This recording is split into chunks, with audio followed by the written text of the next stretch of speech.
If you've been following the conversations about our bond proposal, you know that the majority of the work is repairing and replacing building systems. When I joined the board 15 years ago, parents and teachers were concerned about the unit ventilators in the middle school, high school.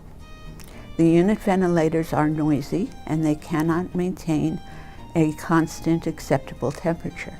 In fact, these were installed, some of them as long as 60 years ago. The new project will replace these with updated equipment with state-of-the-art controls. At PQ, we measure humidity every day. The reason we do this is to control mold. New HVAC at PQ will address both temperature and humidity and will also increase energy efficiency. With respect to electrical service, the electrical service at the middle school, high school was installed in 1967.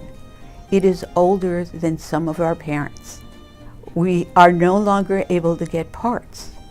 Our maintenance folks are very creative and they're getting parts off of eBay, but that's just not good enough for our kids.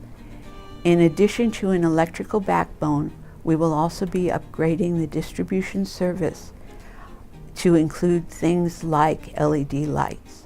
As part of the planning process, we had our roofs evaluated by a professional. We have identified which areas need to be replaced and which areas can be repaired. This allows us to do roofing work in a cost-effective manner. Another area of concern are the walkways and the paving. Anybody who's driven on our campus knows that the paving needs repairs. Like the roofs, we engaged a construction professional to evaluate all of the paving and walkways to make sure that we are attacking them in the most cost-effective manner. Finally, I'd like to talk to you about the part of the project which increases utilization of space and improves teaching facilities.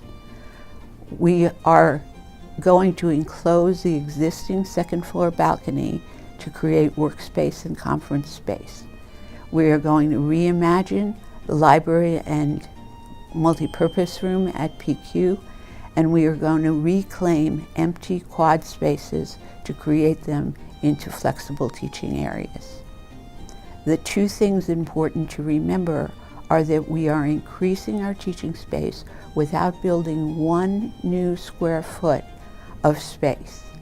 The other thing to remember is that these projects, as part of a bigger construction program, are more cost-effective. We're able to leverage to create these spaces at a lower cost than we would if they stood alone.